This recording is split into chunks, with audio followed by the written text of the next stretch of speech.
और big news में सबसे बड़ी खबर इस वक्त की ये कि ईडी की छापेमारी एक साथ रांची में कई ठिकानों पर चल रही है और व्यवसायी विजय अग्रवाल के आवास पर ईडी की रेड पड़ी है। आपको बता दें कि अभी 8 अक्टूबर को ही एक साथ कई ठिकानों पर रेड पड़ी थी। राजधानी के अलग अलग हिस्सों पर, झारखंड के अलग अलग जिलों में ईडी की रेड पड़ी थी, लेकिन आज रांची के कई इलाकों में ईडी की रेड एक साथ पड़ी है। व्यवसायी विजय अग्रवाल के आवास पर छापेमारी चल रही है, यानी एक बार फिर से ईडी रेस हुई है और तस्वीरें हम आपको दिखाएंगे। ईडी की रेड चल रही है, यहां पर ईडी एक बार फिर से रेस हुई है। राजधानी के कई इलाकों में ईडी की एक साथ रेड हुई है।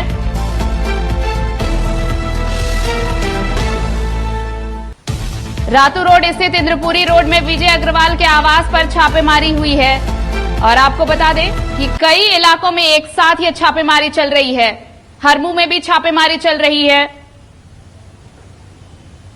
इंद्रपुरी में व्यवसायी विजय अग्रवाल के आवास पर छापेमारी, साथ ही आपको बता दें कि पंडरा थाने में दर्ज एक प्राथमिकी के आधार पर यह रेड पड़ी है। जमीन घोटाले में मनी लॉन्ड्रिंग के आरोपों की जांच कर रही है ईडी और अधिवक्ता सुजीत कुमार पर ईडी को मैनेज करने के नाम पर 6 करोड़ रुपए की ठगी का आरोप है। ये एक्सक्लूसिव तस्वीर आप अपने स्क्रीन पर देख रहे हैं। व्यवसायी विजय अग्रवाल, रातू रोड स्थित इंद्रपुरी रोड, जहां पर विजय अग्रवाल का आवास और वहां पर यह छापेमारी चल रही है। ये एक्सक्लूसिव तस्वीर आप देख रहे हैं अपने स्क्रीन पर। यह एक्सक्लूसिव तस्वीर विजय अग्रवाल के आवास पर छापेमारी, ईडी की रेड पड़ी है और ये इंद्रपुरी इलाका है। रातू रोड स्थित इंद्रपुरी में ये आवास विजय अग्रवाल का, जहां पर ये रेड पड़ी है। इसके अलावा कई और इलाके हैं जहां पर रेड चल रही है ईडी की। ये तस्वीरें आप देखिए। आपको बता दें कि हरमू स्थित कई इलाकों में भी ईडी की रेड पड़ी है। एक साथ कई इलाकों में यह छापेमारी चल रही है।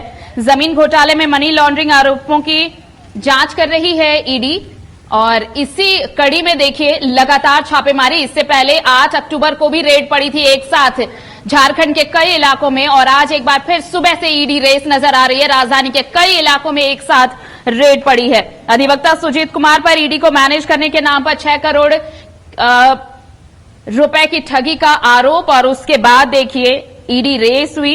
इसी मामले में ईडी ने ECRI यानी इकोनॉमिक ऑफेंस कंप्लेंट रिपोर्ट दर्ज की और जब 8 अक्टूबर को ईडी ने देखिए रांची, धनबाद और पटना के कई ठिकानों पर छापेमारी की थी।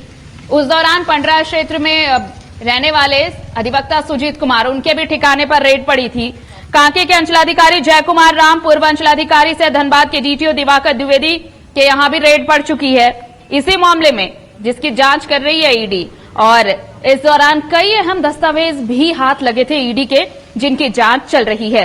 12 अक्टूबर को भी चुटिया में छापेमारी हुई थी ईडी की और अब आज एक बार फिर सुबह से ईडी की रेड राजधानी के कई इलाकों में एक साथ। जो तस्वीर आप अपनी स्क्रीन पर देख रहे हैं वो व्यवसायी विजय अग्रवाल के आवास की है। रातू रोड स्थित इंद्रपुरी में ये आवास विजय अग्रवाल का, जहां पर ईडी की छापेमारी चल रही है।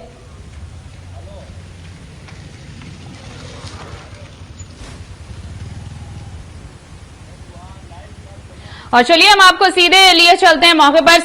सहयोगी अभिषेक भारती इस वक्त हमारे साथ जुड़े हुए हैं। भारती, देखिए एक साथ ईडी की रेड पड़ी है और पिछले अगर आप एक पखवाड़े में देखें तो ये लगातार तीसरा ऐसा मौका जब एक साथ कई ठिकानों पर रेड पड़ी हो। 8 अक्टूबर को, 12 अक्टूबर को और आज फिर एक साथ कई ठिकानों पर ईडी की रेड। जमीन घोटाला और मनी लॉन्ड्रिंग की जांच अब जैसे जैसे तेज होती जा रही है, वैसे वैसे नए नाम, नए चेहरे सामने आ रहे हैं और इसी कड़ी में ये नई कार्रवाई ईडी की।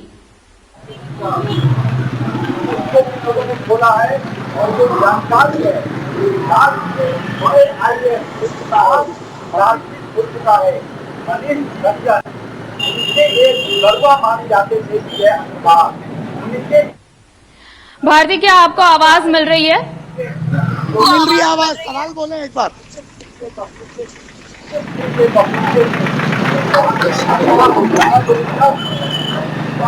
चलिए भारती, अगर आवाज मिल रही हो तो देखिए, अगर पिछले 15 दिनों की बात करें तो ये तीसरी बार है जब ईडी रेस हुई है। पिछले 8 अक्टूबर को, 12 अक्टूबर को और अब आज एक साथ रांची में कई ठिकानों पर ईडी की रेड। मनी लॉन्ड्रिंग, जमीन घोटाला, इसकी जांच चल रही है और जैसे जैसे जांच आगे बढ़ रही है, नए नए नाम इस लिस्ट में जुड़ते जा रहे हैं। भारती, छोड़ते जा रहे हैं। आरती, मैं एक अपडेट कर दूं आपको कि ये जो छापा आज पड़ रहा है, ईडी की जांच अब पेयजल स्वच्छता विभाग की तरफ बढ़ गई है। मैं एक्सक्लूसिव तस्वीरें आपको दिखाना चाहूंगा। देखिए, मैं लक्ष्मी कुंज में हूँ और ये वो जगह है जहां पर छापा पड़ रहा है। देखिए, ये एक्सक्लूसिव तस्वीरें हैं आपके सामने। ये आवास है विजय अग्रवाल का, जहां आपको नजर आ रहा होगा। देखिए, बाकायदा सुरक्षा कर्मी मौजूद हैं, अंदर जो है वो छापा पड़ रहा है। ये एक्सक्लूसिव तस्वीरें आप लोगों के सामने हैं। ये आवास है, इस आवास का नाम है लक्ष्मी कुंज। जैसा कि आप देख सकते हैं, ये लक्ष्मी कुंज है। ये इंद्रपुरी मेन रोड है, जो आप तस्वीरें देखिए, ये इंद्रपुरी मेन रोड है। और ये विजय अग्रवाल जो है, ये पेयजल स्वच्छता विभाग में खास आदमी बताए जाते हैं, मंत्री मिथिलेश ठाकुर के। आप तस्वीरों में देख सकते हैं, यहीं पर छापा पड़ रहा है। पेयजल स्वच्छता विभाग के मंत्री मिथिलेश ठाकुर के खास आदमी बताए जाते हैं विजय अग्रवाल। और लगभग 3 से 4 घंटे होने को आए हैं मिथिलेश ठाकुर के करीबियों के यहाँ, जो मुझे सूचना मिल रही है कि आईएएस मनीष रंजन के यहाँ छापा पड़ा है। माफ कीजिए, निरंजन कुमार के यहाँ छापा पड़ा है। और इसके अलावा मिथिलेश कुमार के कई करीबी जो चाईबासा में है, उनके यहाँ भी छापा पड़ा हुआ है।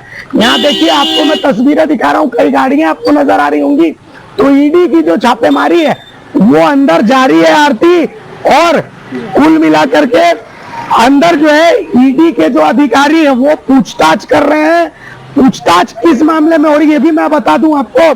पेयजल स्वच्छता जो विभाग है, उस विभाग में जो ग्रामीण पेयजलापूर्ति योजना है, शहरी पेयजलापूर्ति योजना है, उसमें व्यापक पैमाने में भ्रष्टाचार की शिकायतें ईडी को लगातार मिल रही थी। ईडी के पास पूरा पुलिंदा है। इसके अलावा जो बूटी जलाशय है, बूटी जलागार है, वहां से शहरी पाइपलाइन योजना, जिसको सिर्फ 24 करोड़ का घोटाला दिखाया जा रहा था। आप याद कीजिए, आज से हफ्ते भर पहले हम लोग ये खबर दिखा रहे थे कि कैसे शहरी पेयजलापूर्ति योजना और ग्रामीण पेयजलापूर्ति योजना में व्यापक पैमाने पर भ्रष्टाचार हुआ है। किस तरीके से विभाग के इंजीनियर्स ने बाकायदा करोड़ों करोड़ की लूट की। और सबसे इंटरेस्टिंग बात आरती, आपको याद होगा, ठीक दुर्गा पूजा से पहले हमने एक खबर दिखाई थी कि संतोष कुमार नाम का एक कनीय लिपिक था, एक लिपिक जिसकी औकात 100 रुपए की चेक पर साइन करके निकलवाने की विभागीय पैसे की नहीं होती। 24 करोड़ रुपए के घोटाले के आरोप में उसको जेल भेज दिया गया। एक सरकारी अफसर था। क्या सिर्फ एक लिपिक? हमने सवाल उठाया था कि भाई एक लिपिक जो होता है, कनीय लिपिक जो होता है, उसकी औकात है कि वो इतना बड़ा घोटाला कर सकता है? उसी दिन हमने ये घोषणा कर दी थी, डंके की चोट पर ठोक के बोला था कि ईडी पेयजलापूर्ति को लेकर के पेयजल स्वच्छता विभाग में वो रडार पर रखे हुए हैं। इतना ही नहीं, मैं आपको आगे की बात भी बता देता हूं कि इसी मामले में संतोष कुमार के परिजनों से ईडी के कई अधिकारी कई बार मिले, आम लोग बन करके मिले। और हमारे कई डॉक्यूमेंट्स भी हमने बताया था कि ईडी के अधिकारियों ने हमसे भी डॉक्यूमेंट्स लिए हैं, वो डॉक्यूमेंट्स भी हम लोगों ने दिए। तो आपको मैं तस्वीरें दिखा रहा हूँ, देखिए अंदर की तस्वीरें हैं, बाकायदा आपको दिख रहे होंगे, कुछ लोग बात करते हुए भी दिख रहे होंगे, जो घाट है वो भी आपको नजर आ रहे होंगे। और आप तस्वीरों में देखिए, ये तस्वीरें हैं आरती यहाँ की। बाकायदा यहाँ जो है छापेमारी चल रही है, बातचीत चल रही है, अंदर परिजनों से विजय अग्रवाल से पूछताछ चल रही है, विजय अग्रवाल के परिजनों से बातचीत चल रही है। आप तस्वीरें देख सकते हैं, बाकायदा एक्सक्लूसिव तस्वीरें टीवी 45 दिखा रहा है। आप पूरे घर को देखिए। जी भारती, एक सवाल जरूर जहन में आता है, ये हास्यास्पद भी है। देखिए, भ्रष्टाचार के लिए झारखंड पहले से ही बदनाम रहा है। ये आपको याद होगा जब पूजा सिंघल का मामला, मनरेगा से जुड़ा एक मामला सामने आया, और जब इस मामले में जमीन घोटाले की जांच शुरू हुई, आईएएस निलंबित हुए, जेल की हवा अभी भी खा रहे हैं। लेकिन उसके बाद ईडी पर लोगों का भरोसा कैसे बढ़ा? लोग अपने मामले की जांच के लिए ईडी के पास पहुंचने लगे। ईडी ने जमीन घोटाले की जांच क्या शुरू की, मनी लॉन्ड्रिंग मामले की जांच क्या शुरू की, उसके बाद नए नए खुलासे होने लगे। कई विभागों में ऐसे चेहरे सामने आए जो ये कहना मुश्किल था कि क्या ये भी भ्रष्टाचार में संलिप्त हैं। अब देखिए, अब जब ये 3 साल गुजर चुके हैं, 3 साल के बाद भी जब ये जमीन घोटाला और मनी लॉन्ड्रिंग मामले की जांच हो रही है। अब जब ये पेयजल स्वच्छता विभाग मामले में ये अब कहे जा रहे हैं कि बहुत करीबी रहे हैं विजय अग्रवाल, उनके घर छापेमारी चल रही है, कई ऐसे करीबी हैं मंत्री के जिनके यहां भी अभी रेड चल रही है। ये बताता है कि भ्रष्टाचार के लिए एक कनीय अभियंता को अगर आप बता रहे हैं कि उनके यहां करोड़ों उसके सिग्नेचर से, उसके हस्ताक्षर से अगर इतना बड़ा घोटाला हुआ है, तो इस घोटाले का सूत्रधार कौन होगा? ये जांच जैसे जैसे आगे बढ़ेगी और भी चीजें सामने आएंगी। भारती, जिसकी जानकारी को हुई देखिए आरती, मैं आपको बहुत इंटरेस्टिंग एक बात बताता हूँ। भ्रष्टाचार और शिष्टाचार दो चीजें हैं। झारखंड में भ्रष्टाचार को शिष्टाचार बनाए गए। ईडी एक योजनाबद्ध तरीके से काम कर रही है और नो डाउट बहुत सही तरीके से काम कर रही है। ऐसा ठीक है, राजनीति अपने स्तर से चलती है और बाकी चीजें अपने स्तर से चलती हैं। आपके पक्ष अलग अलग हो सकते हैं कि ईडी की जो चीजें हैं वो ऐसे चल रही है, वैसे चल रही है, ईडी किसी खास को निशाना बना रही है, किसको निशाना बना रही है, इन तमाम चीजों को लेकर के आप कर सकते हैं। लेकिन एक बात जिसको आप खारिज नहीं कर सकते वो भ्रष्टाचार की बात है। आप सोचिए कि शुरुआत होती है मनरेगा से, मनरेगा से फिर बात जाती है टेंडर कमीशन पे, टेंडर कमीशन से फिर बात जाती है जमीन पर, जमीन से अब बात आ गई है पेयजल पर, पेयजल के बाद अब बात आएगी पथ निर्माण पर, पथ निर्माण से बात आएगी भवन निर्माण पर। ये तमाम वो विभाग हैं जो मलाई वाले विभाग हैं। आप समझिए कोई माय का लाल झारखंड में इस बात को नहीं कह सकता कि इन विभागों में भ्रष्टाचार नहीं हुआ है। कोई माय का लाल, ठीक है, ऊपर ऊपर से आप भले राजनीति का चोला पहने, आप भाजपाई हो सकते हैं, आप जेएमएम के हो सकते हैं, आप कांग्रेस के हो सकते हैं, आप आरजेडी के हो सकते हैं।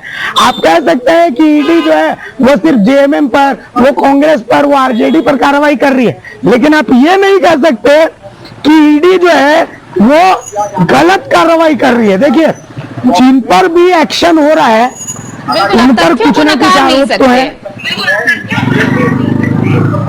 उन पर कुछ ना कुछ आरोप तो है, कहीं ना कहीं उनके खिलाफ एसीबी तक शिकायत गई है, लोग उनसे त्रस्त रहे हैं, ठेकेदार तक त्रस्त रहे हैं, ठेकेदार तक, मतलब आप यकीन कीजिए, आप सोचिए यही मनीष रंजन, यही निरंजन कुमार एक ठेकेदार हैं जिन्होंने टीवी 45 को कुछ डॉक्यूमेंट्स दिए थे, हमने खबर दिखाई, कमरे में बंद करके उनको तरह तरह की बातें, तरह तरह की गालियां, क्या क्या नहीं बोला। तो देखिए पाप का घड़ा तो फूटता है। अब इसका सियासी पहलू आप देखिए, मैया सम्मान योजना जो यात्रा शुरू की कल्पना सोरेन ने, उसकी शुरुआत कहां से हुई, उसका सबसे भव्य कार्यक्रम कहां हुआ, उसका सबसे भव्य कार्यक्रम, सबसे जबरदस्त शुरुआत हुई गढ़वा से। और ये पूरा जो केस है, ये पूरा केस कहां से जुड़ता है, गढ़वा से। क्यों? क्योंकि विभागीय मंत्री गढ़वा से ही आते हैं। हम याद कीजिए आज से लगभग 1 महीने 1.5 महीने पहले हमने दिखाया था कि मंत्री मिथिलेश ठाकुर ईडी की रडार पर। तो अरे आप लोग कुछ भी दिखाते हैं, ऐसा कैसे हो सकता है? देख लीजिए बूटी जलाशय से पेयजलापूर्ति योजना को लेकर के हमने खबर दिखाई थी, हमने कहा था कि डॉक्यूमेंट पहुंच गए ईडी के पास। अरे भर्ती पैसा लेने के लिए दिखा रहा, लीजिए करते रहिए, पैसा पैसा हलुआ पैसा। तो कुल मिला करके भ्रष्टाचार की खबर दिखाने को पाप बना दिया गया है, तो ईडी सब पाप निकाल रही है। ठीक है, आप इसको बीजेपी कांग्रेस जेएमएम का एंगल डालिए, वो आपका सियासी चश्मा हो सकता है, लेकिन मैं फिर कह रहा हूं अभी तक जिन जिन विभागों में ईडी ने हाथ लगाया है उनको मलाईदार विभाग कहा जाता था। अब देखिए ना, आप सिंपल देखिए, आप देखिए मनरेगा, ग्रामीण विकास विभाग का मनरेगा अंडर आता था।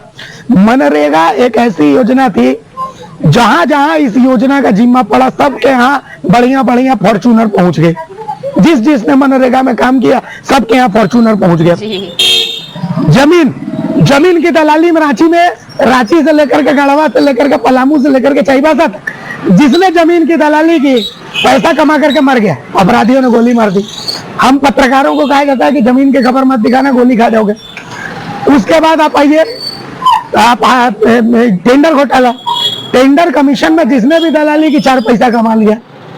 उसके बाद आप आ जाइए पेयजलापूर्ति, पेयजल स्वच्छता। देखिए भारती, आप बिल्कुल सही कह रहे हैं कि जो मलाईदार विभाग रहे उसमें वो जो इसमें जुड़ता गया उसकी किस्मत बदलती गई और रातों रात किस्मत बदली। इसमें कोई ये कहने में कोई गुरेज नहीं है। रातों रात कोई कैसे किसी की किस्मत बदल गई, इन विभागों से जुड़े लोग और जो जिनका भ्रष्टाचार में नाम सामने आया उससे समझा जा सकता है।